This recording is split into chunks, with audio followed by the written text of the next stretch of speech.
Students, welcome to my channel Pragati institute. और अपने last video में, इससे पहले के जो मेरे वीडियोस थे एडजस्टमेंट्स के, तो उनमें मैंने 13 नंबर तक समायोजन एडजस्टमेंट कंप्लीट कर दिए थे। और इससे आगे का जो समायोजन है 14 नंबर का, उसको आज हम लोग पढ़ेंगे। तो 14 नंबर का समायोजन है निजी प्रयोग के लिए माल लेना, यानी ड्राइंग्स इन गुड्स।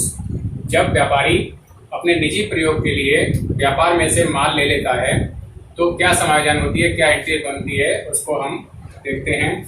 तो शुरू करते हैं इसको। 14 नंबर की समायोजन है निजी प्रयोग के लिए माल लेना,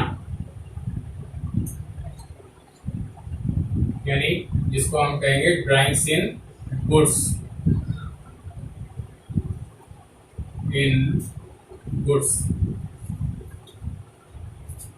अब ड्राइंग्स कैश में भी होती है, और ड्राइंग्स अगर माल व्यापार में से लिया जाएगा तो उसको ड्राइंग्स इन गुड्स कहेंगे। तो जब व्यापार में से अगर हम माल ले लेते हैं तो इससे जो हमारा स्टॉक होगा, जो परचेज होगी, वो हमारा कम हो जाएगा। और तो इसके लिए जर्नल एंट्री क्या बनेगी उसको हम लोग देखते हैं।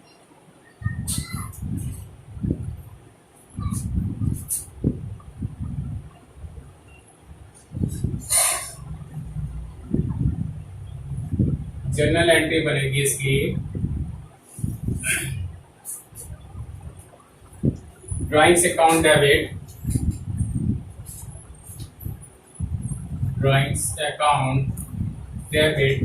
To purchase account. Purchase account में से कम होगा, इसलिए टू परचेज अकाउंट आ जाएगा। बीइंग ड्राइंग्स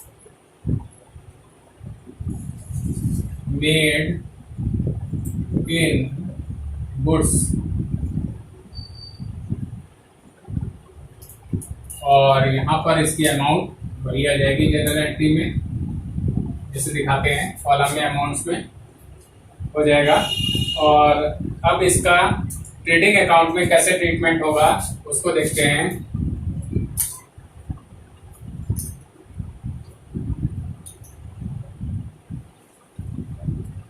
ये ट्रेडिंग अकाउंट हो गया।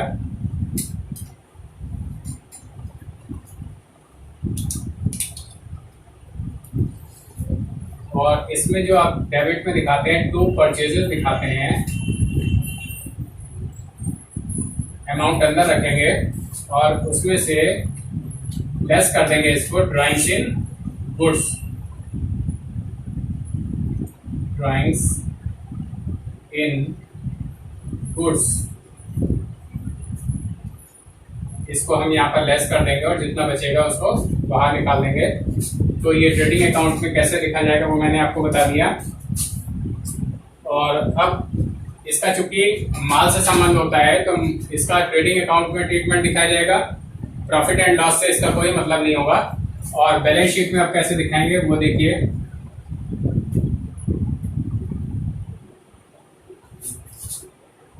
ये बैलेंस शीट हो गई।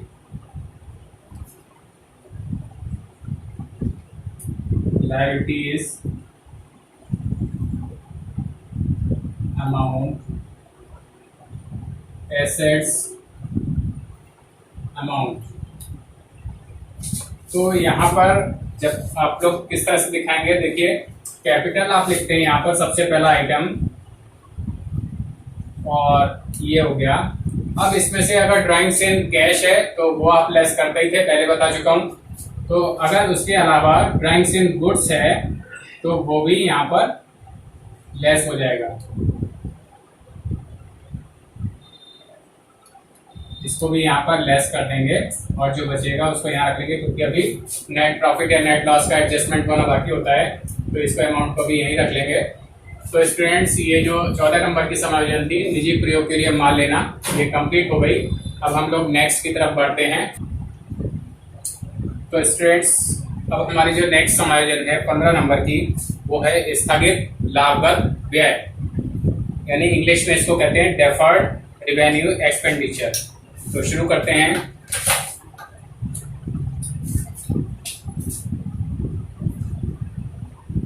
फिफ्टीन नंबर की है स्थगित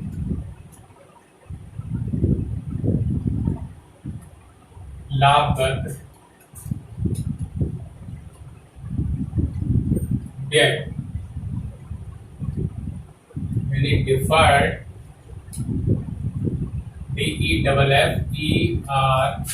DEFFERED, deferred revenue expenditure, revenue expenditure।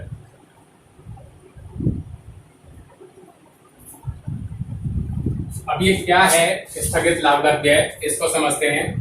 तो जब हम बिजनेस शुरू करते हैं तो विज्ञापन के रूप में या कोई अन्य व्यय के रूप में हमें उसकी एक बहुत बड़ी राशि खर्च करनी पड़ती है, बहुत बड़ी रकम खर्च करनी पड़ती है, और उस रकम का लाभ हमें उस वर्ष तो प्राप्त होता ही है, उससे आगामी कई वर्षों तक उसका लाभ प्राप्त होता रहता है। तो अगर इस पूरे विज्ञापन की या इस पूरे जो भी व्यय हमने किया है उसकी बड़ी राशि को, पूरी बहुत बड़ी राशि को अगर हम प्रॉफिट एंड लॉस अकाउंट के डेबिट में अगर उसी वर्ष में अगर डाल देंगे तो हमारा उस वर्ष का लाभ एकदम से कम हो जाएगा।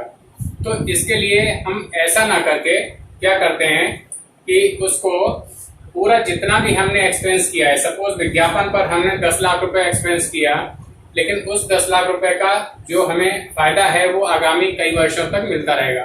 तो उस 10 लाख रुपए की पूरी राशि को हम बैलेंस शीट में एसेट साइड में एक विनियोग के रूप में दिखा देते हैं, और फिर उसका एक निश्चित भाग उसको आगामी 5 या 6 वर्षों में जैसा भी हम ठीक समझे उसको डिवाइड करके उसका एक एक पार्ट जो है, एक एक पार्ट की रकम को हम प्रॉफिट एंड लॉस अकाउंट के डेबिट साइड में दिखाते रहते हैं, जिससे हमारा प्रॉफिट एकदम से किसी एक वर्ष में कम नहीं होता है, धीरे धीरे करके उसको राइट ऑफ करते रहते हैं। तो इसके लिए क्या जर्नल एंट्री बनेगी उसको देख लेते हैं।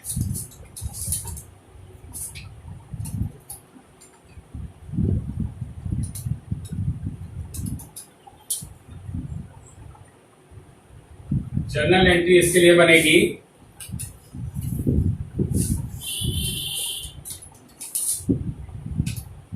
Profit and loss account debit हो जाएगा,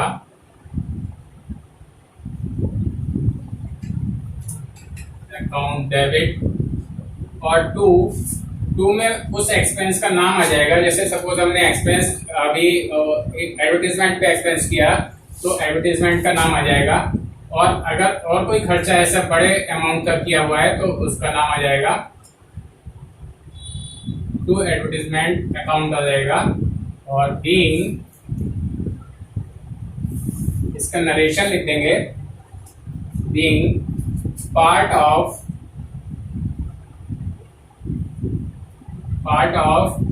advertisement expenses written off,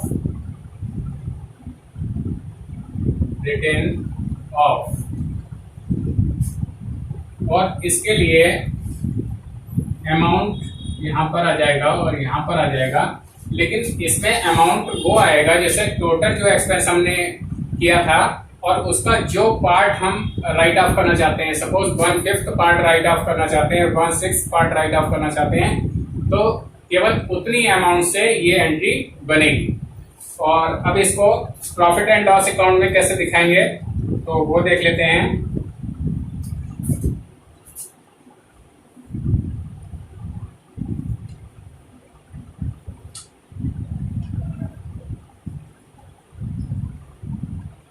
profit and loss account में जितना पार्ट हमने राइट ऑफ किया है, यानी जितने से हमने ये जर्नल एंट्री बनाई है, उतने अमाउंट से यहाँ पर टू एडवर्टीजमेंट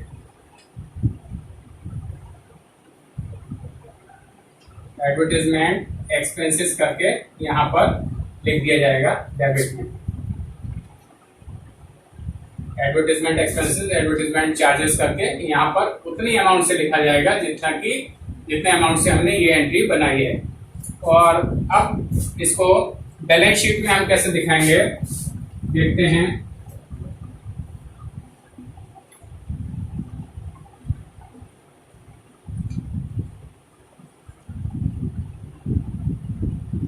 बैलेंस शीट में लायबिलिटीज हो गया, अमाउंट हो गया, एसेट्स हो गया, अमाउंट हो गया, और इसमें हम जो एडवर्टाइजमेंट का टोटल एक्सपेंस जो बड़ी अमाउंट हमने की है वो अमाउंट हम हर साल यहाँ पर डालेंगे। जैसे हमने एडवर्टाइजमेंट का 10 लाख रुपए, 5 लाख रुपए जो भी इन्वेस्ट किया, जो भी किया हुआ है, एकदम से जो खर्चा व्यापार की शुरुआत में किया गया है, तो उस अमाउंट को हम यहाँ पर लिख लेंगे अंदर ही, और उसमें से जो पार्ट हमने राइट ऑफ कर दिया है तो उसको हम यहाँ पर इसमें से लेस कर देंगे। तो इसको हम लिख देंगे पार्ट रिटर्न ऑफ या amount return of, amount return of जो है वो यहाँ पर इसमें से लेस कर देंगे, और जो बचेगा वो यहाँ पर बाहर निकाल दिया जाएगा। और इस तरह से हर साल एक निश्चित पार्ट जो है इसका हम प्रॉफिट एंड लॉस अकाउंट में डेबिट करते हुए राइट ऑफ करते रहेंगे। तो ये आपकी 15 नंबर के समायोजन स्थगित लाभक व्यय यानी डेफर्ड रेवेन्यू एक्सपेंडिचर कंप्लीट हो गई। Now we come to the next adjustment. Well students, तो नेक्स्ट जो हमारी समायोजन है, एडजस्टमेंट है, वो है प्रबंधक का कमीशन यानी मैनेजर्स का कमीशन। तो ये कमीशन जो है दो तरह से हो सकता है, एक तो सकल लाभ पर और दूसरा हो सकता है शुद्ध लाभ पर। तो सकल लाभ पर अगर कमीशन दे रखा हुआ है तो उसमें जो ट्रेडिंग अकाउंट में हमारा जो भी ग्रॉस प्रॉफिट आ रहा है उस पर सिंपली परसेंटेज निकाल के हम उसका कमीशन कैलकुलेट कर सकते हैं। तो देखते हैं इसको।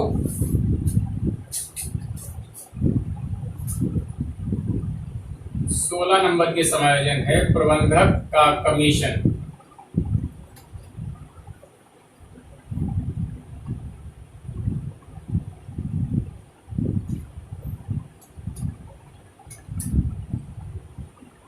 इंग्लिश में मैनेजर्स कमीशन।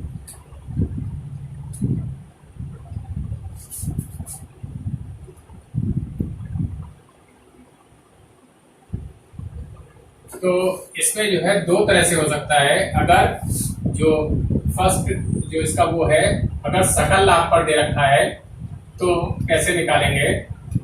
सकल लाभ पर अगर कमीशन दे रखा हुआ है on gross profit,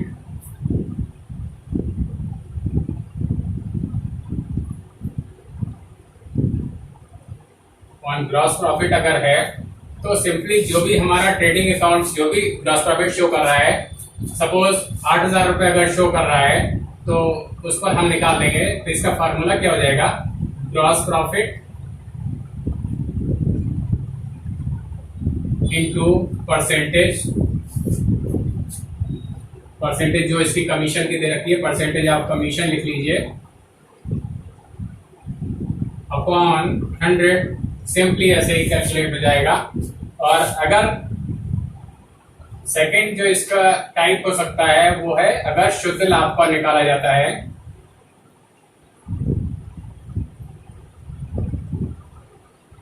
means on net profit. अगर नेट प्रॉफिट पर कैलकुलेट किया जाता है तो कैसे करेंगे। तो इसमें हमारी दो कंडीशंस हो जाती हैं। तो स्टूडेंट्स शुद्ध लाभ पर कमीशन दो तरह से निकल सकता है। पहला जो टाइप है वो कमीशन देने के पूर्व के लाभ पर है, कमीशन देने के पूर्व के लाभ पर।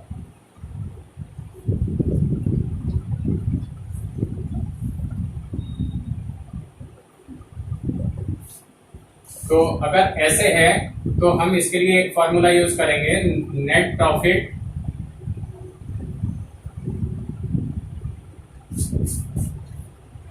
नेट प्रॉफिट, नेट प्रॉफिट या प्रॉफिट भी लिख सकते हैं।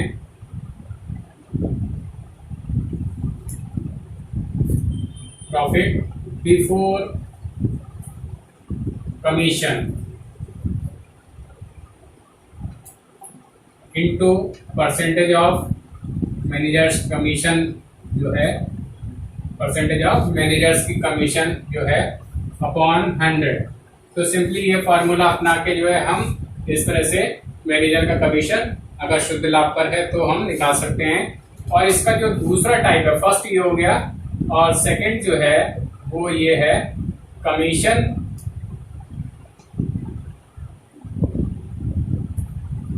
देने के बाद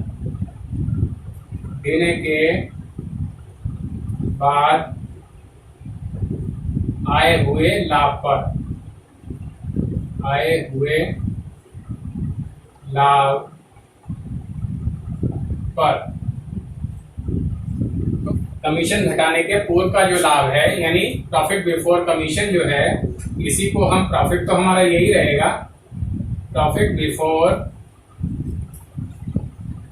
commission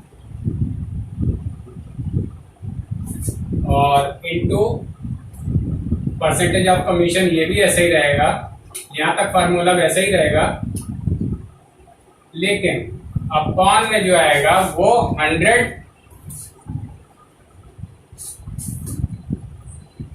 100 plus percentage of commission, ये हो जाएगा 100 प्लस परसेंटेज ऑफ कमीशन। तो सपोज जैसे ये अगर 10% है यहाँ पर, तो नीचे 100 प्लस 10 यानी 110 हो जाएगा। तो इस तरह से हम ये जो मैनेजर्स का कमीशन है उसको हम लोग कैलकुलेट कर सकते हैं। और अगर सकल लाभ पर होगा तो कैसे कैलकुलेट होगा मैंने बताया आपको, और शुद्ध लाभ पर फिर दो कंडीशन हो जाती हैं, उनमें कैसे कैलकुलेट होगा वो भी मैंने आपको बताया। अब प्रॉफिट एंड लॉस अकाउंट में कैसे इसको, इसकी जनरल एंट्री क्या बनेगी पहले, और फिर प्रॉफिट एंड लॉस अकाउंट में कैसे इसको शो किया जाएगा उसको हम लोग देख लेते हैं। तो सबसे पहले हम जनरल एंट्री समझ लेते हैं।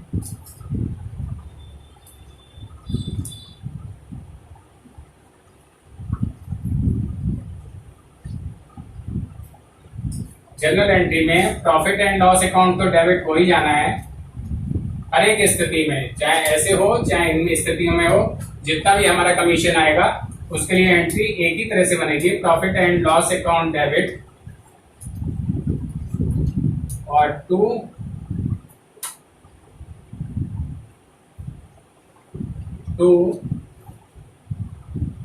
आउटस्टैंडिंग मैनेजर कमीशन भी लिख सकते हैं इसको, अगर नीचे समायोजन में है तो ओएस मैनेजर्स कमीशन इसको हम लिख सकते हैं, चाहे मैनेजर्स कमीशन सिंपल भी लिख सकते हैं। और नरेशन इसकी हो जाएगी being managers commission due, managers commission due. अगर समायोजन में दे रखा है मैनेजर कमीशन कि इतना % कमीशन मैनेजर को दे है तो उसकी एंट्री इस तरह से बन जाएगी, बीइंग मैनेजर्स कमीशन ड्यू, दे है, और अमाउंट उसकी इसी तरह से दिखा दी जाएगी।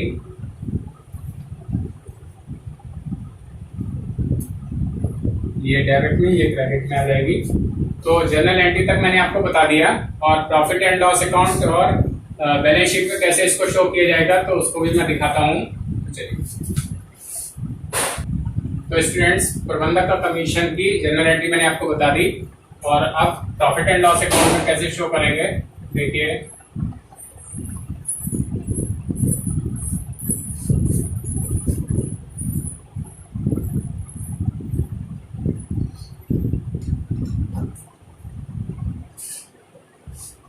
तो इसमें टू या डेबिट साइड में यहाँ पर दिखा दिया जाएगा टू ओएस यानी outstanding managers commission, managers commission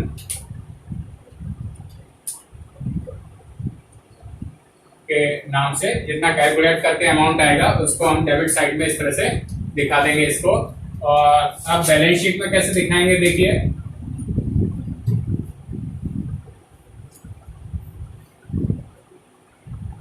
ये बैलेंस शीट का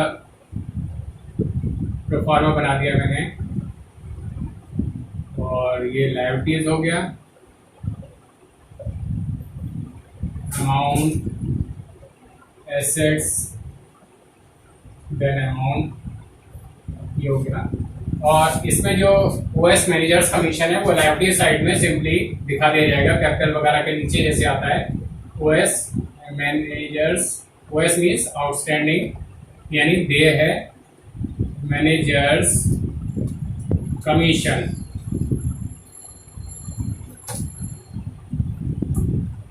जो भी अमाउंट कैलकुलेट करके आई होगी वो यहाँ पर दिखा दिया जाएगा। तो स्टूडेंट ये 16 नंबर की समायोजन प्रबंधक का कमीशन मैनेजर्स कमीशन कंप्लीट हो गया। और अब लास्ट समायोजन है 17 नंबर की, उसकी तरफ हम लोग बढ़ते हैं। वेल स्टूडेंट्स, तो अब हमारी जो आखिरी समायोजन है 17 नंबर की, उसमें वो है कुछ अन्य समायोजनाएं, यानी सम अदर एडजस्टमेंट्स। इसमें कौन कौन सी आती हैं एडजस्टमेंट्स वो हम बताते हैं। 17 नंबर पर है कुछ अन्य समायोजनाएं।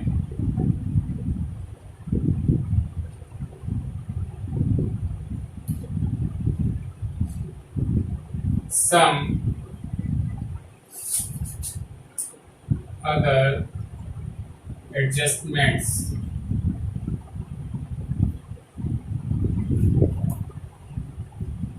तो इसमें जो पहली है वो इंटरेस्ट ऑन इन्वेस्टमेंट, यानी विनियोग पर ब्याज की समायोजन है। एक विनियोग, फर्स्ट नंबर इसका है, ये लिख सकते हैं इसको, विनियोग पर ब्याज, इंटरेस्ट ऑन इन्वेस्टमेंट।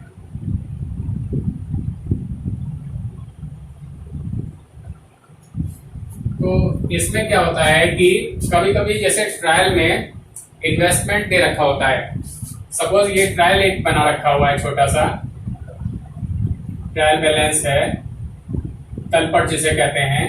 तो तलपट आप बनाते हैं इस तरह से, ये डेबिट और क्रेडिट का आइटम हो गया, ये अमाउंट डेबिट हो गई और अमाउंट क्रेडिट हो गई, और ये आपका पर्टिकुलर्स हो गया। अब तलपट में जो इन्वेस्टमेंट दे रखा है सपोज, तो इन्वेस्टमेंट चूंकि हमारा एसेट्स में दिखाया जाता है, इन्वेस्टमेंट दे रखा है, और यहां पर अगर सपोज दे रखा है 5%, तो इसका मतलब ये है कि इन इन्वेस्टमेंट पर हमको 5% इंटरेस्ट मिलना चाहिए, ठीक है। और अब हमारा जो इसमें सपोज इसी ट्रायल बैलेंस में दे रखा है इंटरेस्ट ऑन इन्वेस्टमेंट दे रखा है, इन्वेस्टमेंट्स,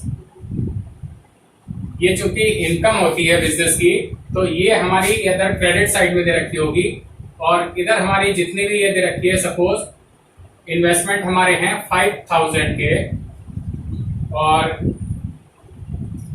ये हमारा यहाँ पर 1000 दे रखा हुआ है इंटरेस्ट ऑन इन्वेस्टमेंट।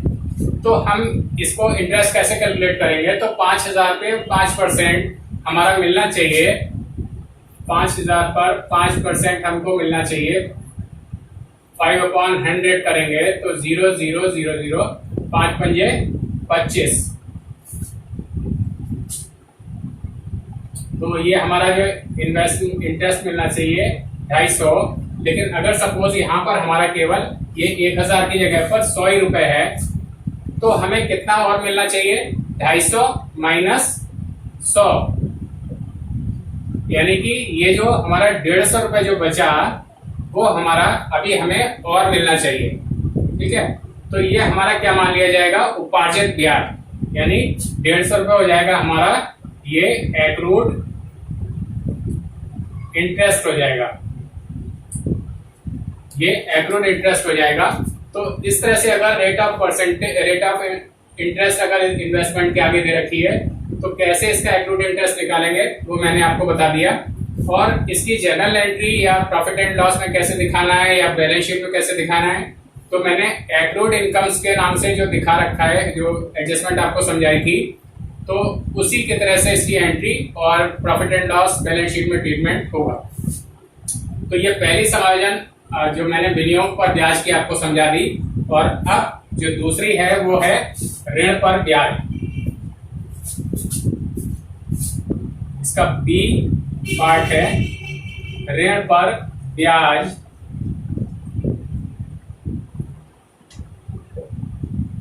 या इंटरेस्ट ऑन लोन।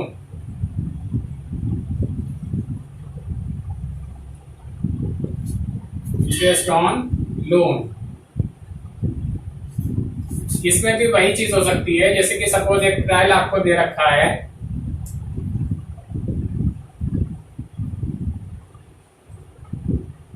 तो ये इस तरह से ट्रायल बना रखा हुआ है,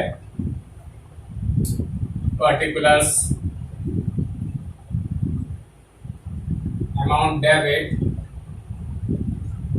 और अमाउंट क्रेडिट, ट्रायल्स इसी तरह से बनाते हैं। और इसमें अगर दे रखा हुआ है आपका लोन दे रखा हुआ है सपोज, तो लोन हमारा क्या है, लोन क्रेडिट साइड में इसका अमाउंट होता है, सपोज 50,000 रुपए का लोन है, और इसमें आगे परसेंटेज जैसे इन्वेस्टमेंट में दे रखी थी उसी तरह से इसमें भी 10% दे रखा हुआ है। मीन्स लोन पर हमें 10% इंटरेस्ट पे करना पड़ता है। लेकिन इंटरेस्ट ऑन लोन हमारा इसमें दे रखा हुआ है, interest on loan trial balance में हमें दिखा रखा हुआ है 1,000 रुपए। तो अब हम क्या करेंगे, 50,000 पे 10% कैलकुलेट कर लेंगे। 50,000 पर 10% कैलकुलेट कर लेंगे, जो कि हमारा आएगा 5,000 रुपए। 5,000 रुपए इस लोन पर इंटरेस्ट हमको पे करना चाहिए, इतना दे देना चाहिए, लेकिन हमने कितना दिया है, 1,000 रुपए। तो अभी हमें कितना और देना है, तो देखते हैं। इसमें से ये 1,000 जो हमने पेड कर दिया है, तो ये लेस कर देंगे, जो कि आएगा हमारा 4,000 रुपए बचे। तो 4,000 रुपए जो घटा के बचा है वो हमारा क्या कहलाएगा, आउटस्टैंडिंग इंटरेस्ट, यानी आउटस्टैंडिंग इंटरेस्ट ऑन लोन। इतना हमें अभी और पे करना है। और इसकी जर्नल एंट्री और accounting treatment profit and loss account और बैलेंस शीट में कैसे होगा, तो उसके लिए जो आउटस्टैंडिंग का मैंने आपको समझाया हुआ है, आउटस्टैंडिंग एक्सपेंसेस के संबंध में जो ट्रीटमेंट समझाया है, उसी तरह से एंट्री और प्रॉफिट एंड लॉस और बैलेंस शीट में इसको शो किया जाएगा। तो ये जो 4,000 हमारा बचा है, इसको हम क्या कहेंगे, आउटस्टैंडिंग इंटरेस्ट ऑन लोन। तो एंट्री और ट्रीटमेंट के बारे में भी मैंने आपको बता दिया। और इसमें दो चीजें कवर हो गई, विनियोग पर ब्याज मैंने आपको बता दिया, ऋण पर ब्याज आपको बता दिया। अब एक चीज और बचती है इसमें, तीसरी है, जो कि उसको हम सी पार्ट के रूप में लिख सकते हैं, और वो होती है कि अगर स्थायी संपत्ति वर्ष के मध्य में खरीदी जाती है, स्थायी संपत्ति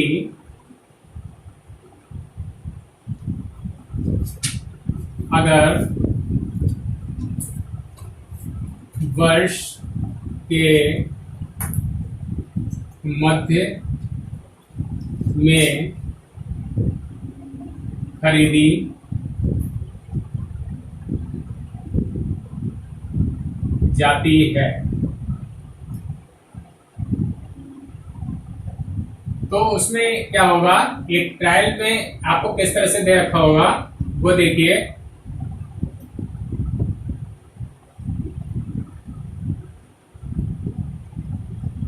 ये पार्टिकुलर्स हो गया, अमाउंट डेबिट हो गया, अमाउंट क्रेडिट हो गया। और इसमें जैसे एक फर्नीचर यहाँ पर लिखा हुआ है और उसमें डेट दे रखी हुई है। जैसे हम अगर 31 दिसंबर को अगर अकाउंट्स क्लोज करते हैं तो यहाँ पर दे रखा हुआ है 1 जुलाई। 1 जुलाई को हमने ये परचेस की है और अमाउंट इसका दे रखा है 2500 रुपये। तो इस पर जो डेप्रिसिएशन लगेगा वो हम कैसे लगाएंगे? तो डेप्रिसिएशन 1 जुलाई से लेकर, यानी जिस तारीख को हमने ये एसेट परचेज की है उस डेट से लेकर, और जब हम अकाउंट्स क्लोज कर रहे होते हैं, तो जैसा कि मैंने बताया 31 दिसंबर को अकाउंट्स अगर क्लोज कर रहे हैं तो 1 जुलाई से जो इस पर डेप्रिसिएशन जो लगेगा, डेप्रिसिएशन वो लगेगा हमारा 1 जुलाई से लेकर 31 दिसंबर। ये 6 महीने का डेप्रिसिएशन लगेगा। अगर अकाउंट्स क्लोज होते हैं 31 मार्च को तो 1 जुलाई से लेकर 31 मार्च तक मीन्स 9 मंथ्स का डेप्रिसिएशन लगेगा। तो इस तरह से ये जो सी नंबर का जो एडजस्टमेंट था वो मैंने आपको बता दिया। तो स्टूडेंट्स, ये टोटल 17 एडजस्टमेंट 17 समायोजन हुए हैं जो कि मेरे 4 वीडियोस में हैं। तो उन वीडियोस को आप लोग ध्यान से देख लें और बार बार चला के देख लें, जिससे आपको एडजस्टमेंट के बारे में पूरी नॉलेज हो जाएगी और तभी आप जो फाइनल अकाउंट्स विद एडजस्टमेंट होते हैं उनको आप बहुत अच्छी तरह से कर पाएंगे।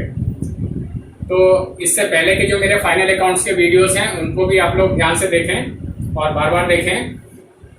अपने इस वीडियो को मैं यहीं पर एंड करता हूँ। Thank you.